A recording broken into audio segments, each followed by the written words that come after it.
I like making money, but I used to have to work for it, like really work for it. I mean, like 36-hour shifts, 48-hour shifts. I didn't have the time.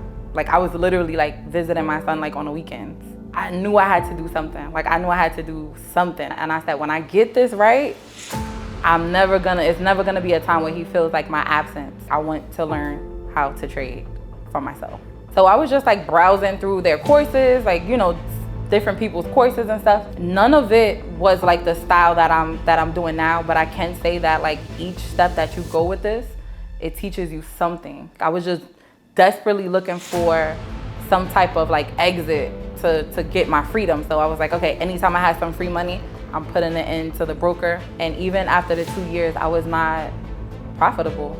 It's something that I'm missing. I have to figure some more stuff out. I started implementing smart money concepts. Sometimes I'll turn 5,000 to 10. Sometimes I'll put 10 in and try to turn it to 20, like little things like that.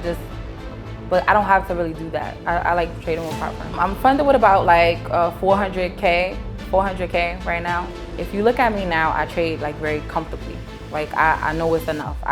I'm okay with what I make. If I make a couple $1,000s a day, if I make 1,000 a day, if I make $500 a day, I know that it's enough to get, you know, support me. I speak highly of myself a lot, not out of arrogance, but I speak very highly of myself. And I speak about the things that I want a lot. Long term, I got some things to do. So I gotta stay focused on it. You ready? Let's do it. You excited? Yes. Let's do it. Let's get it. What's going on, ladies and gentlemen? It's your boy Calvin here, FOREX Beginner Podcast. Super excited about today's guest. But before I introduce her, yes, it is a her. She is a slayer of that US 30.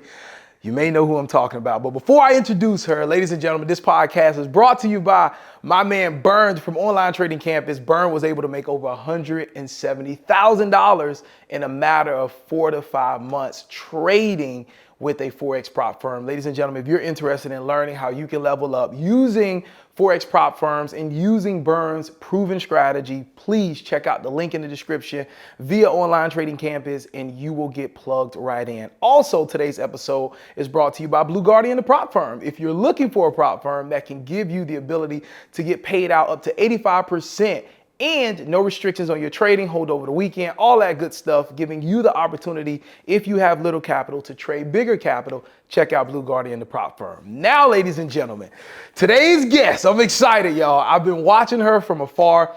She has been a beast with US 30 just from her analysis. And what I really admire is the fact that she is marking it up before it happens. She's giving you the play and you can see that she really knows what she's talking about. It's not just fluff. She's in the market. She's breaking it down. Ladies and gentlemen, her ads follow me on Facebook everywhere I go. We got Tokyo the trader in the building. What's up, Hey Tokyo? guys, hey, how you feeling? Good, I'm feeling good. Welcome. I'm nervous, but I'm feeling good. Welcome. It's Thank an you. honor to have you here. You got your son Carter here. Shout out to Carter. Hey, Carter. And I'm really intrigued, number one, by seeing so many people that look like me, that talk like me, that we have similar upbringings in this space of trading. And to see you flourishing, you're a mother, you got one child, right? To see you flourishing like that, I'm a little jealous because, you know what I mean? Like, I remember growing up, my mother could never make my basketball games. She was never around. You know what I mean? She was always working, had to do what she had to do. And I'm like, man, if my mother knew about trading back then, you know what I mean? Like, me and my mother could be everywhere traveling the world. So to see you traveling here to Florida, got your son with you, pulling up in that cyber truck, you know what I mean? That big body cyber truck. It's a beautiful thing. And it just really speaks to just how amazing this skill set is. When you hear me say that, right? Yeah. And you hear me talk about you being able to be in your son's life, being flexible, traveling, like y'all going to Disney, y'all got a whole itinerary planned, right? We do. When you hear somebody just acknowledge that, what does that mean to you, or how does it make you feel? It makes me feel so good. Like it makes me feel good because it was a time where it wasn't like that. Like when he was young. His grandmother and my family, they played a big role in holding him down because I was a workaholic. I like making money, but I used to have to work for it, like really work for it. I mean, like 36-hour shifts, 48-hour shifts, all kinds of stuff because I liked having income and I liked being able to provide for Carter. But the time wasn't there. So like a lot of time when he was young, I didn't have the time. Like I was literally like visiting my son like on the weekends because I didn't have the time. And so I knew I had to do something. Like I knew I had to do something. Like something has to be able to give me the time. And people think that trading is all about the money, but it's really the time. The time is the most important part. I'm able to like not miss graduations, not miss like important little ceremonies and stuff. And I said, when I get this right, it's never gonna be a time where he feels like my absence. You know what I'm saying? So like that feels good to hear you say that, and like that's what I did it for. Yes, like, it's dope. So how did you get introduced to day trading? Like how did that even happen? So you working 30 like 6-hour shifts, 30-hour shifts. How did this trading thing even hit your radar? My cousin, Ty. Shout out to Ty. I am Ty Norris on Instagram. He introduced me into trading. Now, at the time, I was trying to learn it or figure it out and then still work. And you know how that goes. When you have like guaranteed money, you're not really too interested in something that's like I'm hearing about it. I'm watching stuff. I'm putting some money into the stuff. You know what I'm saying? But I think him and I were trying to like figure it out at the same time. But he definitely introduced me to trading and everything. At that time, he had created his bot. He had a bot, and it had made him like a millionaire. And people were making so much money from the bot. But what I learned was that you can't depend on a bot. It's automation, and we all lost a lot of money. Like everybody lost a lot of money with the bot. They made a lot of money, but we all lost a lot of money. I'm talking about 30,000. 20,000 savings. People were putting all kind of money into that. But I was looking at it and I was like, well, if you could lose that, the potential is there. So, like this is worth maybe like paying more attention to. And I was like, I want to learn it. I want to like learn without automation to see if I could like try this, figure it out and become profitable from it. So that's what started my journey. Like, I was intrigued. Like I like things that's a little bit complicated. I was truly intrigued. But going back to the beginning and looking at charts and stuff, I didn't know what I was looking at. I just let the automation do whatever it was gonna do. Mm-hmm. But that sparked it for me, where I was like, I want to learn how to trade for myself. Nice. So when the automation failed, because they work when they work, and when they stop working, everything goes left, right? Right. When that stopped working, how did you approach learning it for yourself? He was connected with traders. Of course, he was like up there. So he was connected with other traders and they were already like established and they had an audience and stuff. So I was just like browsing through their courses, like, different people's courses and stuff. And none of it was like the style that I'm doing now, but I can say that like each step that you go with this, it teaches you something. You know what I'm saying? So we can't even be like, oh, I didn't like it or whatever. Like I'm very appreciative of every step that I took because it taught me something. It taught me brokers. You understand? I learned like, I think I learned like support and resistance at first or whatever. So I was just like, every time it hits support, sell it. Every time it hits every time it hits resistance, sell. Every time it hits support, buy. I was gambling. I was just throwing money in because I worked a lot. So I had the capital to do certain things. And another thing is when I first started trading, I was also running businesses. Like I was just desperately looking for some type of like exit to get my freedom. So I was like, okay, anytime I had some free money, I'm putting it into the broker. I was trading with Hugo's Way at the time. Shout out to Hugo's Way. Shout out to Hugo's Way. That's where I started too. Yeah. And I was just like blowing the accounts left and right, just blowing it. But when you got money coming in, it doesn't really affect you. It was like, okay, I know I got a paycheck on Friday. I worked all of these hours. And luckily, like at work, I was able to have like some free time so I could look at the charts a little bit. But I could say I was truly gambling. I didn't really know what I was doing. And support and resistance was failing me at the time. So I'm like, oh, damn. Like, you would make some money. You're going to make some money. That's the thing. Anybody could open up the chart and make some money. But I was like, okay, this is not it. long term, like something is not right here. I have to figure something that I'm missing. I have to figure some more stuff out. So I just, the internet, YouTube, and just looking and looking and looking and looking for people to just help me get one step closer, one step closer. So everybody who is a part of my learning phase like actually taught me something. And then I went into like some lockdown kind of thing, and I spent like a good 2 years locked in. I didn't go out to eat. I didn't go out, hang out with friends. I literally stood in the house. I isolated myself, watching the charts, studying the charts, figuring out, trading on demo. You know, like just trying to like, okay, if this failed, why? Understanding like what's the reason why I'm being stopped out? What am I not looking at? And it helped me. All of this like helped me get to where I'm at now. And people always ask me like, where did I start trading? It was with Bitcoin. It was with Bitcoin because I don't know, like I had some Bitcoin ATMs. I started a Bitcoin ATM business. And so I was like, okay, now that I'm learning trading and stuff like that, I have the Bitcoin. It's available to me. But let me see how it works on a trading part. So I would make a lot of money with Bitcoin, just like buying it and holding it.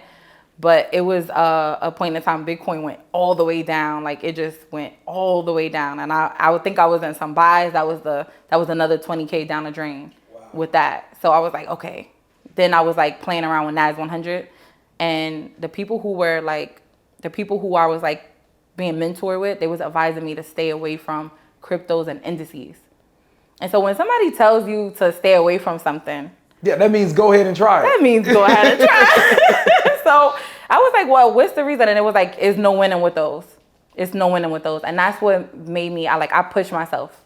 I've always pushed myself. So I'm like, that's what made me like crack the code. And they was like, somebody was like, well, if you're going to try with NAS, just never trade US 30. And I was like, well, that's going to be my pair, US 30. And I'm going to figure it out as long as it takes. But I got a little bit smart. I was like, I'm not going to be putting all of this money into this trading account and blowing it. I'm going to take my time. Like, there's no rush when it comes to this, too. People have to understand that. I'm going to take my time. And that 2-year lockdown for me helped me so much. And I mean, like, I wasn't on, like, social media. I wasn't watching other people. That's very, like, damaging. I felt like watching other people is damaging to me because I'm, like, jealous sometimes. I'm following people, taking like random trades. If somebody is winning on gold, I'm trading gold. So I had to like pick your pair, lock in, understand it, get to know it. That's going to be it for me. So that's where I got to US 30. Do you think that hurt your journey because you had money to just throw around and play with? Or do you think that kind of helped you get to where you got faster? I think that, okay, so I have to say this.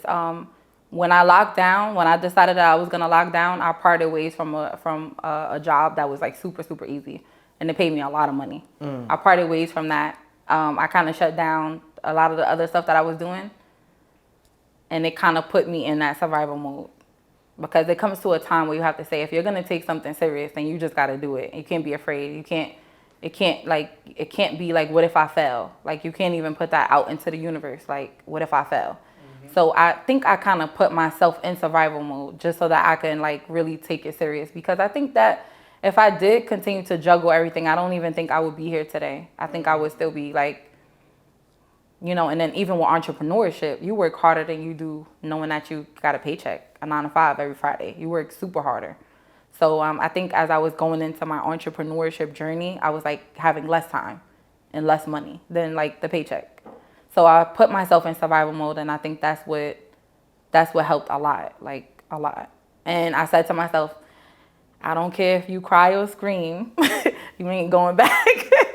Like, this has to work. Like, this has to work because, and I'm a person, I'm a risk taker. So I tried everything. Like, I've done everything. I've invested into anything that sounds good. So I was like, you know, I got to give this a try. I felt like the difference between this and the other things that I've done in the past is that I really gave myself a chance. And even after the 2 years, I was not profitable. I understood it, but I think I was like doing $100 a week. But I was happy. I was so happy because I was like, I'm understanding it. I'm getting it. Like, this is, I think I have like posts where I look at it now and I'm like, this is so cute. And it was like $150, but it was like, I made some money doing something that I like to do. Like this is, and I love it. It's not even like this is something like I force myself to do. I love it. And I have time. I could just take my computer anywhere and like do what I need to do. So survival mode is probably, and if you're not in survival mode, you got to put yourself in survival mode just to get what you need done. I like that you like broke that down that way, because I totally agree. You know, like I was just throwing money at it. Like I'm buying courses, I'm throwing money at challenges, I'm throwing money, you know, I blow my first $400 account. I tell my wife, she like, it's okay, put another 400 in there and try again. Cause you know we have the extra money. So she just like, try it. You know, if you're serious about it, I support you, go ahead. And you know that's wonderful. I mean? That's good to have that support. That's great, but it's dangerous too when you don't know what you're doing. Yes. You're just throwing that money, and I could have been stacking that money and just in demo learning first, you know? Yeah. So I too had to get to that mode where it's like, yo, like, yeah, you know, you got other streams of income, but you got to trick yourself. Right. And just say like, yo, it's all or nothing, because when you get back to, like you said, when you're an entrepreneur, you're working harder, longer hours. Mentally, you're stressed, you know what I mean? Then when you work in a job, when you work a job, it ain't your business. You clock in for your 8 hours and you it's the go about easiest thing ever. This is somebody else's dream. Come on. When I was at my last job, warehouse job, it was the best. And I didn't have to worry about nothing, you know? But when it comes to you being on your own, it's like, it's stressful. And what I saw in trading that made me click into that, like, yo, you got to get serious, is that I had to ask myself, do I want to continue this way? You know, even though I'm making money and I'm grateful, do I want to continue operating this way? Or do I want to be able to come to the market, do my 2-3 hours and be done? You know what I mean? And so I totally agree with that. Now I want to dig into, okay, you're 2 years in, you go through this bot, you go through learning for yourself, you get into survival mode. What's happening now as you're locked in survival mode? What's clicking and what's making it start to click? What's making it start to click is that I'm seeing things that I've never noticed before. I don't know if my bank account, like, hey girl, start seeing it. But I'm starting to understand. I'm starting to understand where I'm going wrong when I'm placing trades. Number one, I have to be completely honest. Even when I was like learning stuff, it's so easy to just click yourself into a trade. Like it's so easy. Like you could really sit there and like come up with a halfway analysis, but if you're getting the urge to enter, you're just gonna enter no matter what. And I learned discipline because I had to be disciplined. I had to budget my money, first of all, because I made the decision to take the money that I had saved, survive with it, pay the bills, eat, pay the car note and car insurance and things like that, and you know, still maintain myself. So I was like, okay, I got disciplined with money. And I'm like, now I need to learn how to be disciplined with this trading account, because at this point, I'm about to put some more money in, you know. And then I think the hardest part for me was being disciplined, because I even went into like not putting money into trading accounts anymore and getting with prop firms. And at this point, I'm like, I'm having an analysis. I'm figuring things out. But like I said, the discipline wasn't there. Next thing you know, I'm online paying people to pass challenges for me, because I'm like, well, if I could skip this phase, that impatience, then I could put my work in. yeah. And I was like, okay, back to the drawing board. They wasn't able to pass it. It was always something, or they were using automation, and then they would pick up, the prop firm companies would pick up on automation, and then they would say that I didn't pass or whatever the case may be. And I was like, okay, trying to take the easy way out is just not gonna work. Back to the drawing board, really focus and really concentrate on your analysis. And I started implementing smart money concepts, and that changed everything for me. Along with discipline and risk management, that's key. Like you could not know what you're doing, but if you have discipline and risk management, you know. And then as the years went on, I'm like, okay, I have a dedicated time where I'm willing to spend in the market, and then I'm done, because you could easily spend 8 to 10 hours a day in the market. And I was like, okay, this is not what you want to do. You want to get in and do what you need to do, and you need to walk away, because I would make good money at this point, but I would stay in. Like, I mean, like, get obsessed with watching a screen. And all day I'm just entering. And my profit would go down to a negative. Like, so it was like, I got to learn the discipline. I have to learn discipline. And I could honestly say trading has taught me a lot about myself. Like, just like how far I'm willing to push myself. This is not easy to, like, and I'm talking about mentally. This is not easy to just jump in and do. Like, you have to be mentally prepared. So I'm like, oh my God, I'm so proud of myself. Like, I did it, because it was so many times where I quit. I was like, I'm done with this. Why do I have to suffer? And I could just easily go and get a paycheck. My job was so easy. Why do I have to suffer? And I'm like, okay, no, just keep doing it. I would literally quit for 3 days, watch Netflix on the couch, not open the computer. And then I would just get back up again, go fix my hair, and get back on the charts. Like, all right, I'm going to do this time. I'm going to finish this. I need to do this, because, like, I have to. Like, I need my time. So I went through those phases, like all the phases that you could think of, feeling like I'm never going to get it, seeing profit and being extremely happy. And I've also been humbled by this process. When you win a trade, like, it's nice to be proud of yourself, but don't boast. Don't be like, oh, arrogant. Oh, I could just do this again. If I made 1,000, I could just get back in and make 1,000. Like, the market will humble you. So I went through those humbling phases. And yes, it always necessary now that I'm thinking about it. If I had to go through it again, I don't feel like there's an easy way or a shortcut in my journey that would have got me where I'm at faster. I think everyone has to go through those phases and, like, learn themselves and learn discipline. That's good. Really, really good. Smart money concepts. It really opened up some aha moments for you. Yes. When was that on your journey? Was that like year 3? That had to have been year 3, because I was watching ICT a lot, but I was like, oh, he's confusing the hell out of me. Like, I'm getting it, but then I'm not getting it. And and then I hired someone who was, like, associated in some kind of way, and they were teaching me things, and it was simplified. And I was like, okay, I'm starting to understand this. And then it was, like, back to the drawing board with me, like, and I started, like, coming up with my own little, like, terminology and, like, the break and wait. My students, everybody who's watching me, they know, like, the break and wait. We wait for a break of structure. We allow a break of structure, and then we wait for price to come back.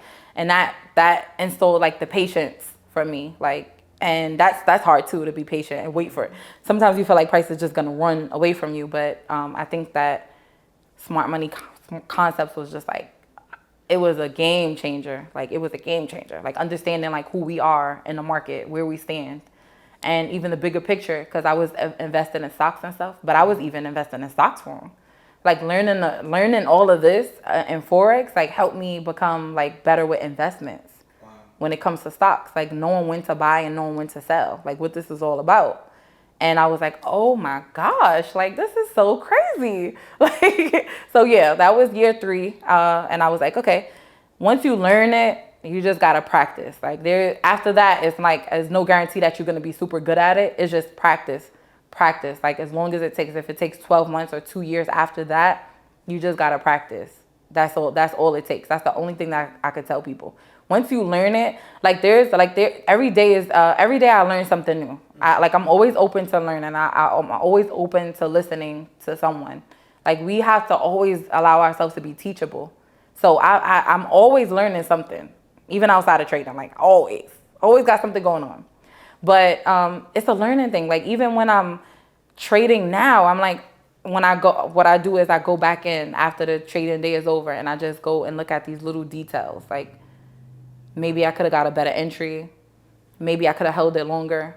Maybe I was trading a reversal. Like, it's little things that you learn about your own trade and where you are, and it strengthens you. Like, it helps you. So yeah, like, smart money concepts. Shout out to it. Whoever the inventor is, right? Whoever it was, yeah. You talked about a struggle with risk management. Yes. Once you started really getting your technicals down, yes, you kind of struggle with risk management. Yes. What were your struggles in that area? Not letting go of losing trades. Oh, come on. that is it for me, like, literally. Not letting go. And I had I told you before we started recording, like I had a struggle last week where I was so tied to my bias, and it happens to the best of us. Yep.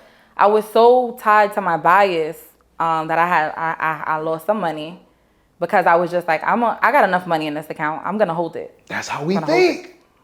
And I don't do stuff like that. I don't do stuff like that. I said, I came all this way to not even do stuff like that. Why am I doing this? But I think that was my biggest issue, not letting it go. And it's like, when you set a stop loss or when you let go of your trade, you're allowing yourself the opportunity to get back in, not get back in the trade, but get back in the charts, right? Take and accept your loss, get back in the charts and figure out how to rejoin the market following the trend.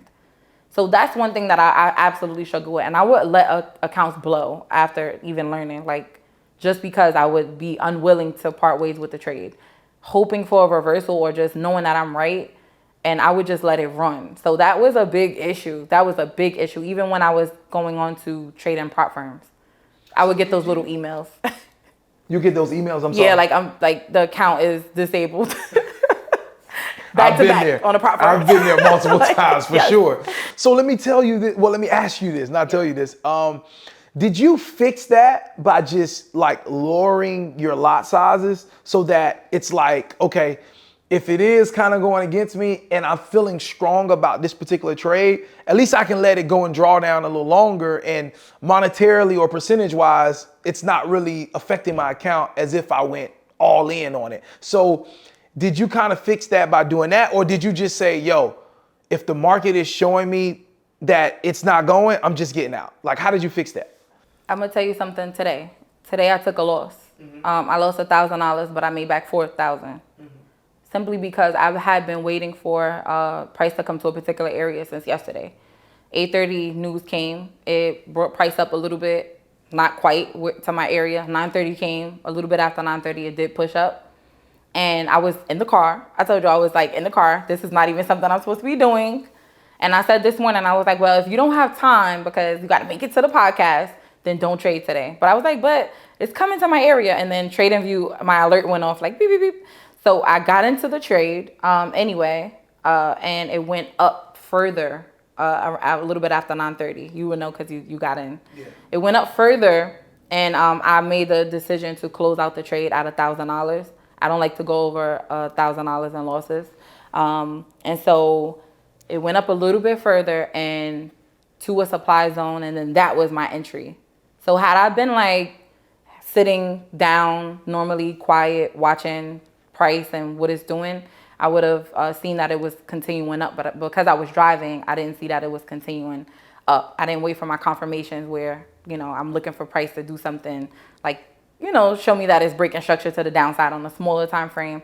It just kept running up. So I was like, okay, close it out. And that is something that I had to like really be okay with. Like, so I could do that now. If it's going negative and my cutoff is being like reached, I'm out. So I did get in above that, and I did make my money back plus a couple $1,000s this morning. So I was like, okay, it's not bad. It's not a bad thing to let go of a losing trade. So just let go. Like, you don't got to lower the lot size. Just let go. Like, let go. Okay. The market is trying to tell you something. All right. So what's that saying you say?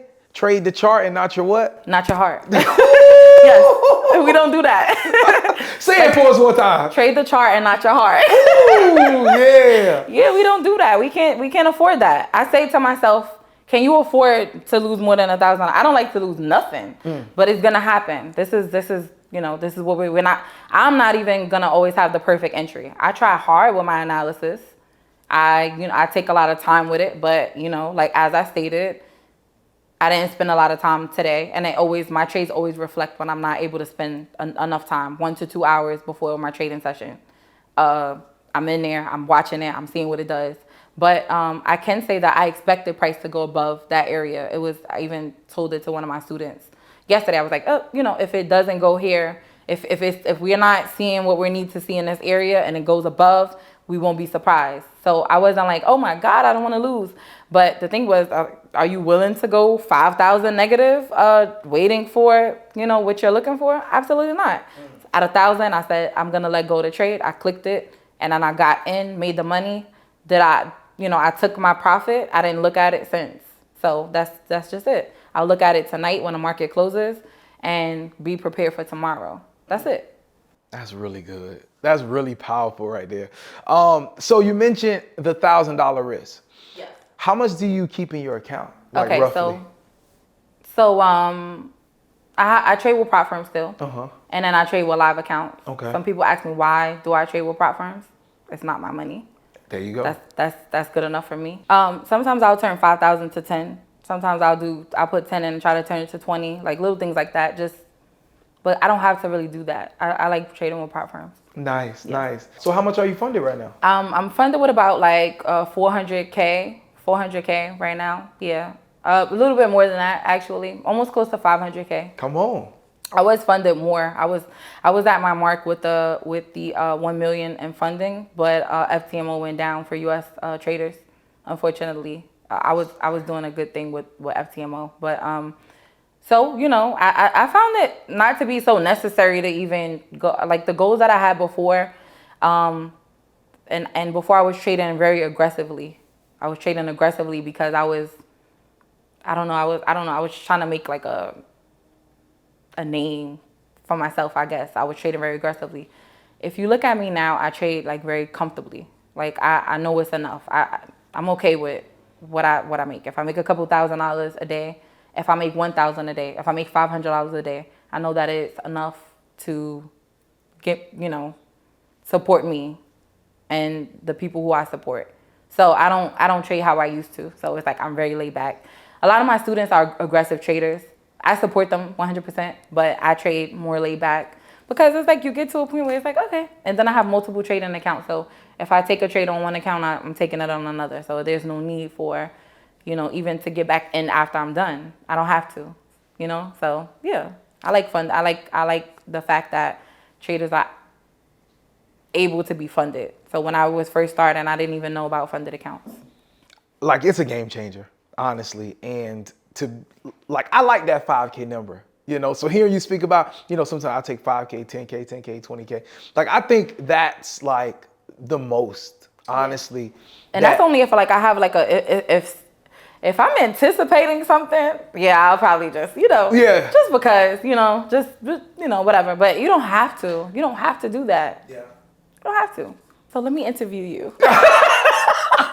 Talk to me. What made you switch to futures? So I came here thinking you was a GJ trader. I was like, you trade GJ. Yeah. So I'm not fully converted. Like, I still trade on an unregulated FOREX account. Okay. Which I took a trade this morning on GJ, but it wasn't ready to get me the move yet. Okay. But I switched to futures because, I really didn't have trust in FOREX unregulated brokers. Okay. To put more than $1,000 in there. Like, I just didn't have that trust there.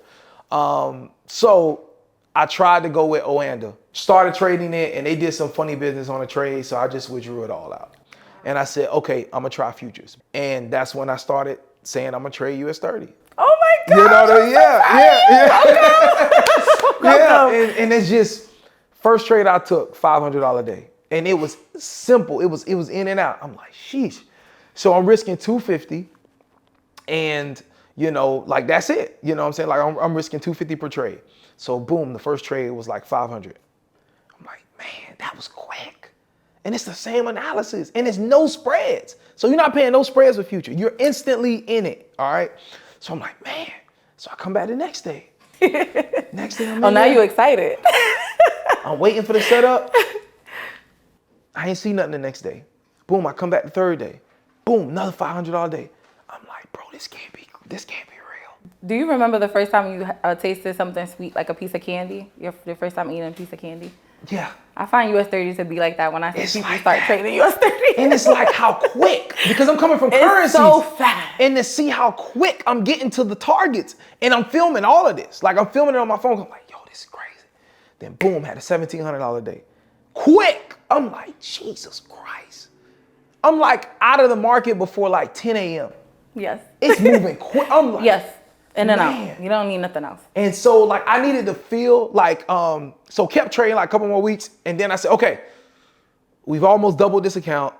let me take a withdrawal. Yes. So I withdrew like 1,000, like just to test the withdrawal process and to look at the fees. Because a lot of people were saying, yeah, in futures, you're not paying, you know, spreads But and all that, fees. but they hit you with fees. So I just wanted to test the withdrawal and see, okay, if I withdraw 1,000 out, how much of the fees they gonna charge me? It wasn't really like, it was nothing.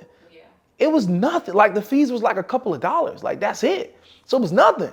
Withdrew the money. The withdrawal came in like 24 hours. It hit my bank account literally the next day. I'm like, yo. So I just kept trading it, and you know, I've been trading it, and so it's been cool for me because my issue was just the unregulated brokers. Okay. Like I've seen people put money in them and lose money because the broker shut down or they started withdrawing, like denying like withdrawals and stuff. Yeah. So I've just always been traumatized by that. And my first mentor, rest in peace, Clarence, he used to always say, you know, the broker is not your friend, especially these unregulated brokers. You got to be careful. Don't put a lot. Like he taught us how to build accounts. Okay. Start with like maybe $500,000, build it up over time. But he taught us never put a lump sum of money into these accounts. And so I've always been traumatized by that. So I said the most I'll put in is 1,000. So the unregulated broker I use now on the Forex side, I started the account with like a couple $100. Okay. And just been, you know, just growing it from there. Yeah, just growing it from there. So that was my whole thing with that. Yeah. But talk to me now about your journey with US 30. When did US 30 like become the baby for you? Like your little toddler, your little, you know what I mean? Your little infant. I love it so much. When did that happen? And talk about some just amazing experiences you've had trading that indice. So, well, last week I documented my 17K payout. Wow. And I was just like not trading aggressively. Like as I said, the thing is that it moves really fast. So you make the money fast. You don't have to like wait for it. The money is gonna come to you if you are patient with US 30. So as I stated, I was trading Bitcoin. Then I was playing around with NAS, but US 30 was just something about it. It was like I like fast money, so I'm like, well, this is fast money. So you know, I started trading US 30, and just like you, I started trading it, and then I made some good money from it. It just started running, and then I was like chasing a 930, establishing like my 930 setup. But when I first started US 30, I was swing trading it, believe it or not. People know me for swing trading it. And it was like, how the hell are you swing trading an indice? But I was swing trading US 30. I had figured out the power of the higher time frame. And I started placing my trades on a higher time frame.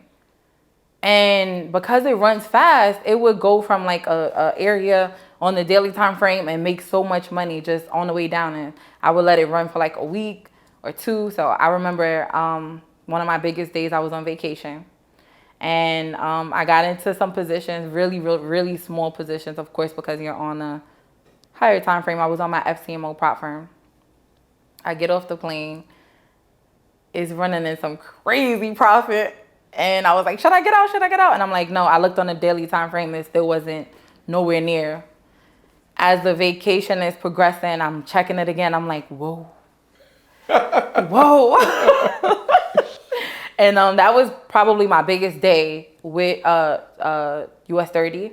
I haven't been doing like any swing trades in a while. But I do, like this fall, I do want to start back swing trading US 30. I find that with US 30, you could hold a position long term and then get in and out every single day too. Like you could tackle it in both ways. But US 30 has been good to me. It has, it's taken care of me, my family. It is sponsoring a lot of different things. So I like that, sponsoring a lot of different things. Yes, it's sponsoring a lot of different things. So yeah, I just want to continue to grow, get closer to it, learn new things, expand myself. You know, that like I said, I'm like a sponge. I always am open to learning. So it's like, you know, that's it. I'm good with that. I'm okay with just that one pair. Don't get it wrong. My analysis could trade anything. Like I feel like I'm able to trade just about anything. And when people do come to me, they are trading different things. Not everybody is trading US 30, but people are trading different things, and they find out my system does work for a lot of different things. But when it comes to what I'm gonna trade, it's US 30. I love that. Yeah. And when you're trading certain instruments or one specific instrument, it does give you that sense of you feel confident. Yes. And you have that familiarity with it and you're comfortable with it, right? And Yes. that's everything when you're trading. You Yes. gotta be have to. comfortable. You gotta Yes. be confident in what you're doing. Yes. And when you know a market, because you have experience with it, it gives you that boldness to be like, Right. yeah, like I'm in here. I think people cheat themselves when they are looking at so many different pairs. You're not allowing yourself the experience to get to know this pair. So when you're juggling multiple pairs, you're going between this one and that one, you're probably missing a move over here. You're probably back over here. News probably hit for this one. You didn't realize it. Back to this one. You don't even understand what's going on with the currency with that. So it's like you kind of just cheat yourself. Like pick your pair, get to know it, get connected with it, adopt it, figure out how it reacts. It's like a child. Like, what does it like? How does it move during the news? What days are the best days to trade it? What are the best times? Like these are things that you have to allow yourself. And when you have one pair, you could do that. Yep. And if even if you later on adopt another pair, at least you gave yourself that time with that one pair. That's just how I feel. Yeah, I totally agree. So you wrote a book, How to Beat the Market. This book, I promise you, it follows me on social media. I see it everywhere. Talk to me about this book. Okay, so like you document your journey. You've documented your journey. If I showed you like a picture of like 100 different notebooks, I'm a writer. I like writing. It's not the same as like typing, but I like writing. And I write down my feelings, and trading had become such a big part of my life. So a lot of my stuff is like with trading. I used to draw the market with it. If I got into a trade, I used to like redraw it to like show like what I did wrong, like to avoid it. And I used to draw like the patterns just to get familiar. It's like a WM, like, and I used to just try to figure out like liquidity with that. And so I was writing down my journey and the things that I learned. I was like, if I had to write down some key elements for myself and as a reference, then let's get started. And that's what happened with me. I started writing down things and I was kind of like talking to myself. It was a lot. I felt like the biggest struggle was psychology, trading psychology. So the book is focused on trading psychology. Like it was like note to self. It was like a note to self. This trader is doing this. And I was talking about myself, like just being undisciplined, not being confident in myself.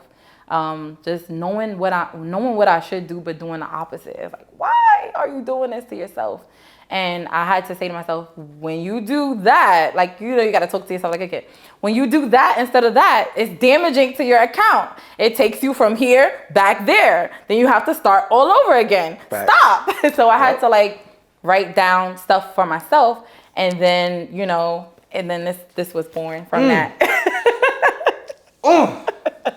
How to beat the market. Yes. Master your mind and win like crazy. Yes. Wow. Yes. So this book has sold out. The hard copy is sold out on Amazon. Wow. It's back on Amazon. Okay. It's sold out on my website. On your website, okay. Amazon is continuing to push it, yes. Wow. So when I first released this, it was #1 in futures trading actually for a few weeks on Amazon.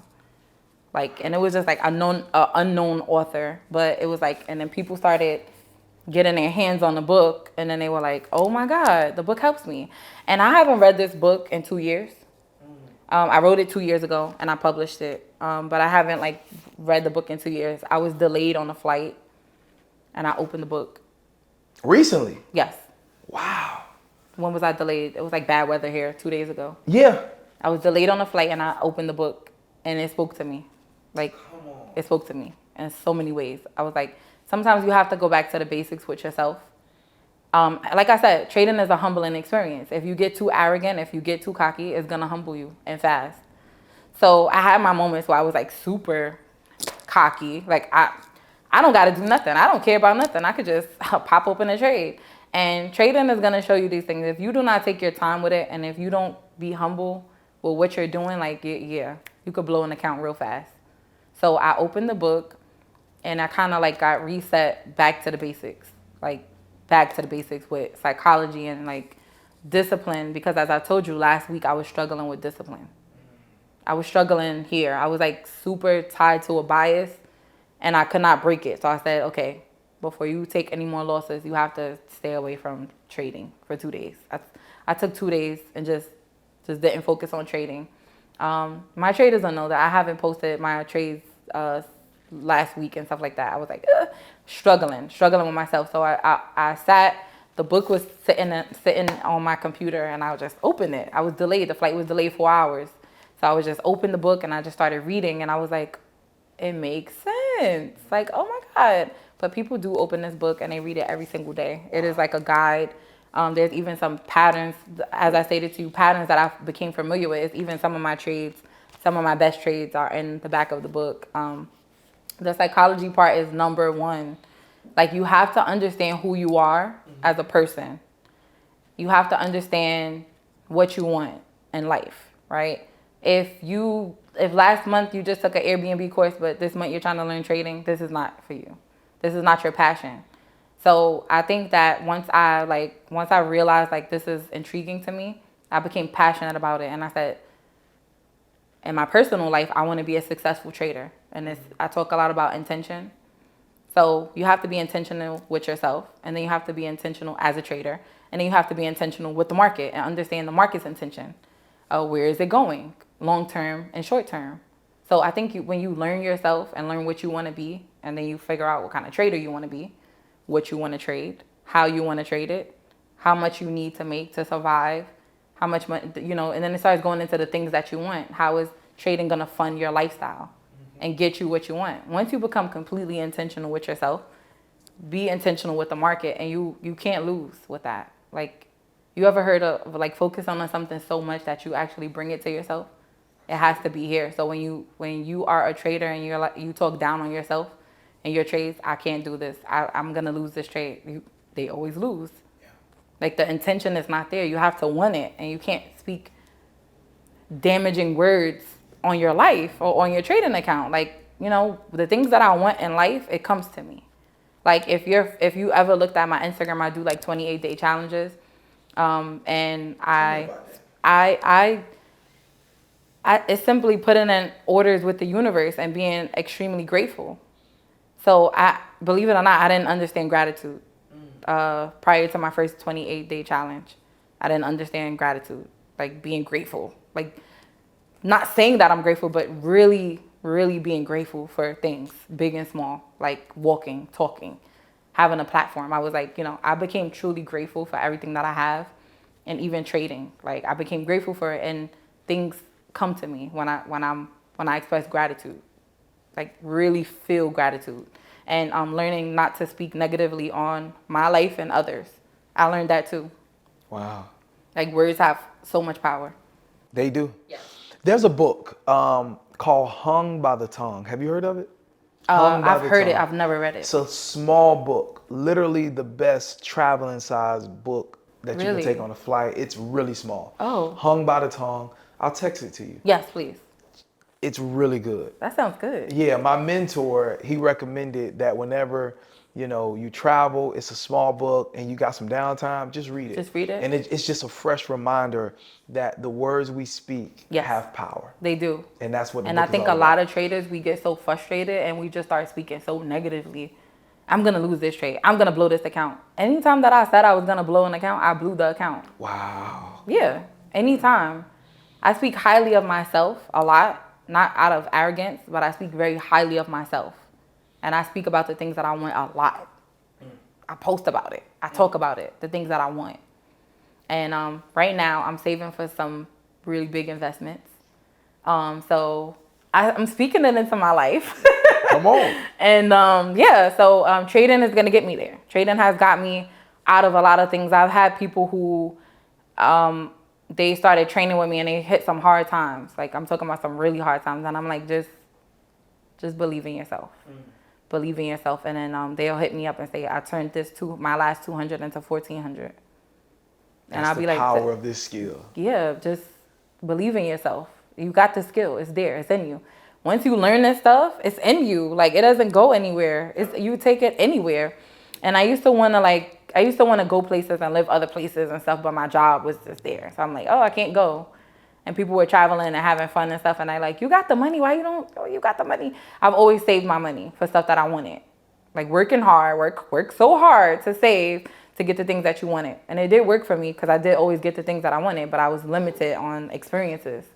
So trading has gave me like a lot of experiences, a lot of freedom, literally a lot of freedom. Sometimes I get bored. So I work a lot with other people because I like staying connected to the market. The more time you spend away from it, the more rusty you get. So even if you're super good, you have to stay connected with it. So me working with people actually keeps me connected with trading. Even if I'm like done for the day or anything, like I'm always connected. I'm always close. And this is your copy too. Oh, thank you so much. I appreciate it. Who is that book for? This book? Yeah. Who is it for? Yeah. It's for the struggling trader. Okay. Yes. It's for the struggling trader. It's like before I released it, it was for me. Before I even like released it to the public, I was like, I don't know if other people would like the book, but I love it and it's helping me. And then I was like, another part of myself was like, you gotta share it. You have to share it with everyone, and you have to, however it goes. Like I'm very critical of myself, so I'm like, oh no, it's not gonna be a good book, but it's for the struggling trader. It's for the trader who does not understand themselves and their own trading psychology. It's for the trader who doesn't understand what trading psychology is, how powerful it is. Like even if you have a strong technical analysis, if your mind is not right, you can't do anything. So this is who the book is for. I love it. Thank you for that gift. Mastering your mind. Yes. I can't wait to dig in. I can't wait to dig in. Hey, next you got to do the audiobook too. Yes, I know, right? And I like talking, so I think I'll just sit and you got to do the audiobook. Do the audiobook. I do know you have chart pictures in there. I do. So then with the audiobook, you'll attach like a PDF Yeah. that'll have, This is some of my trades. Oh, that's dope. That's really professional. I can't wait to dig in. That's so dope. And it's just letting you know, it's called the FOREX Hall of Fame. And it's just letting you know like some of these entries, and some of them were currency pairs too. Because I was challenged, I like challenging myself. Because I'm like, okay, I'm a US 30 trader, but could this help other people? And yeah, absolutely. Yeah. You just got to wait a little bit longer if you're going to trade currency pairs. But. Yeah. Walk us through your like day in the market routine. Okay. So I get up around 6 a.m., shower and stuff. Sometimes I incorporate like walking or something. I turn on like some gratitude meditation stuff just to clear my mind, just to get my mind right. And then I take a peek at the market, but it's not my time yet, So I do like to get in, sit down 8:30, 9:30, depending on if it's news. So ahead of that, I need to know what I'm doing for the rest of the day. Like if I have to be out early, then I'm gonna catch at 8:30. If I have some time, I'm gonna catch at 9:30. So like 2 hours, an hour and a half before time I go in, my analysis is already done at night. And I just go in and just, take some things off, update it, kind of go in to see what it did the previous session, stuff like that. And then I'm looking for my area. I'm looking for my area where I'm going to execute. And then I'm looking for another possibility, just in case, And if I got some time, I'll just turn on Zoom, record it a little bit, the analysis beforehand if I feel like it'll help, some traders. And then showtime, take my trade, and I'm out.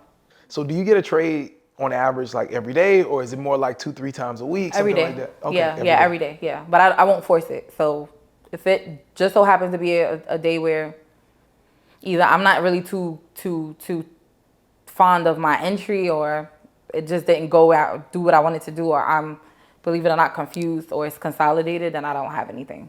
I'm willing to wait.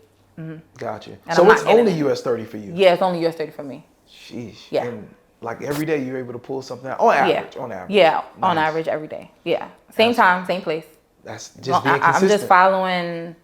I'm just following price and what it's doing. It makes a left, I'm watching it. Does something, just following what it does. My analysis on a higher time frame is always there. So it's just a smaller time frame navigation, just to take my trades. And I had to learn how to be okay when not trying to capture 1,000 points a day too. Like I was just like being super hard on myself. So you know, the volatility is there. You can catch some good moves. But something that people are, they always be, you know, they're like, what? I trade the news. I trade the news. I trade CPI, NFP, all that stuff. So you will hold a trade before it comes out or after it drops? Whenever it's ready. So whenever your setup is there, like you're in. And if it's 8:30, if it's 8:30 at NFP and price jumps up to my area, I'm selling it down. If it jumps down to my area, I'm buying it up. So I trade the news. What if price was at your area like 5 minutes before CPI finna drop? Would you take it or you will wait? If some certain confirmations were met, if it like swept something already, then I don't have to worry about being swept. If it swept something and it goes to my area, then I'll take it. Last week, one of my students, she asked me because was it okay afterward? We were looking at it in hindsight. Should she have gotten into the trade? And we did actually look, and at 5 minutes before the news was her entry that she wanted to get in, but I was in the back of her head like, don't do it. Yeah, that news. Yeah. Like, you know, maybe it's gonna do something, but we seen that it did what it needed to do prior to, and then it came to that area 5 minutes before, so she could have taken that position. So it is possible. Yeah. That's fire. Yeah. So when I hear the name Tokyo, right, I'm thinking you trade Asian session. So where did the name Tokyo come from? People always told me like, you look Asian. You have those chinky eyes and stuff. And so that became my like alter ego, Tokyo. So it has nothing to do with Asia session. Does Carter call you Tokyo? No. He better not. So no, he doesn't. But if somebody calls me, who y'all looking for? So yeah, that became my alter ego with trading. Like that's just, I'm locked in. Like when it comes to that, I'm unstoppable. That's who Tokyo is. That's dope. And what's the stories behind the tattoos? Oh, my tattoos? Yeah. I want to be fully tattooed. Eventually? I like flowers. I like insects. I like, you know, like I try to be like real, like zen and like peaceful and calm as you have to be when it comes to trading. And I learned that through trading. Like just to be calm, how to calm my mind down. Like that was hard for me before. Like calming my mind down, like just, I used to get angry really quickly. I used to be really impatient. So I'm like, you can't do that. You can't be like that. So you gotta, and it helped me outside of trading, just be a calmer, more patient person. And so I'm able to work with people who are struggling and not getting it. And we gotta repeat things over and over again. That helped me too, so. That's fine. This has been really good. This has been a really great conversation. Like I can feel your enthusiasm for what you do. I can see that it has really brought a bright light in your life. Yes, you know what I mean? I love that. I really do. Yeah, like I can see it. I encourage everybody to just keep going, like for real. Like when I look at like my notebooks and stuff, one time in my notebook I put I quit. It was real big. I put I quit and I was like done. And I came back and I like every time that I like doubted myself, I came back stronger. Because you got to say to yourself, what am I missing? What pieces need to be connected for me to be able to get this? Yeah. And one thing that I can say is that if you need help, you need to go and look for help. Someone can help you get there faster. You know what I'm saying? Whoever you're connecting with, whoever is making sense to you, is who you should connect with. Yeah. Whoever, not just people who are saying like, I'm the best, I'm the best, I'm the best. Be drawn to the people who the light bulb goes off for. And that's who you should be connecting with to help you skip some steps. I love that. Yes. Well, I know Carter got to get to the water park. Yes. You know what I mean? So we're not going to keep you too long, but definitely let everyone know, like, where can we follow you on social media? Oh, I am. You can follow me on YouTube, Tokyo the Trader. You can follow me on Instagram, Tokyo the Trader. My website is plfcrypto.com. This is where you can find the book. And also Amazon, How to Beat the Market. In case you guys want a hard copy. But if you're okay with the ebook, you guys can go to my website and grab it there. Get both. Get both. Get the ebook as the hard copy shipping. I like now that I reopened this book, like a copy is coming with me everywhere. Like I didn't realize how much like you need to hear these things. So that's fire. That's fire. What's one goal that you have set for yourself this year that you believe is gonna happen? Retiring my parents. Come on. Yeah. That's fire. Yeah. So the big investments that I was telling you about, that's step one. And then step two is having the family generate the income That's awesome. without working so hard. Come on. Yes. Ladies and gentlemen, this has been an amazing episode. Great conversation. Tokyo is in the building, y'all. Listen, check out the book, How to Beat the Market. This has been really, really good. Really, really refreshing. I love what you do, honestly.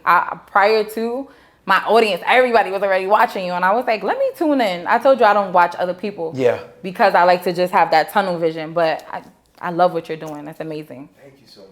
And what about you? Like, what's your goal? Thank you. Thank you, first of all.